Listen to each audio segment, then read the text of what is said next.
This is Christopher Smith with a Liberty Minute. Hello, America.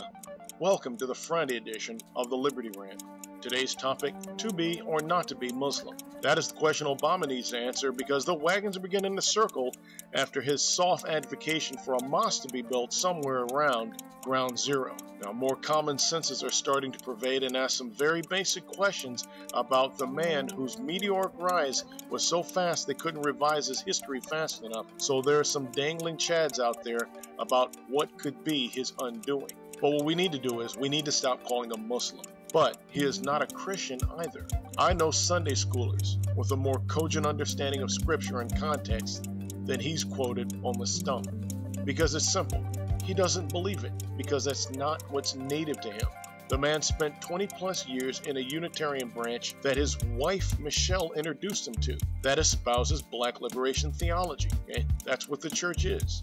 Trinity United under Jeremiah Wright, and that's what he is. If he wants to be Muslim, that's his business.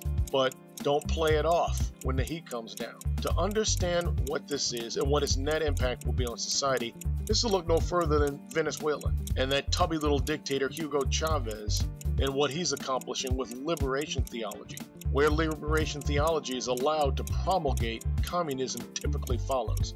Now, what of black liberation theology? Well, I'm going to borrow language from Fat Al Gorleone and say black liberation theology is the more virulent strain of liberation theology. So we know somewhere down the line, more fascistic brand of socialism will follow. And he's left plenty of hints on how he's going to do it. So just as sure circular reasoning will ensure progressives are doomed to repeat history for themselves, we'll at least know how to head it off. There is nothing new about what Obama's doing, nor anything new about how he's doing it. The only thing that's new is who he's doing it to, and that's us, and it's got to stop.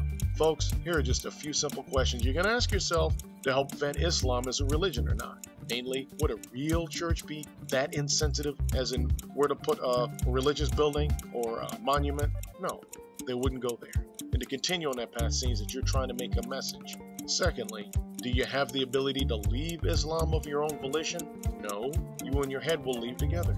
Lastly, go back to World War II, when the world religions, including Christianity, all condemned Hitler and his Axis power. If Islam is a religion, how is it they ended up on the Jew-hating side of the argument?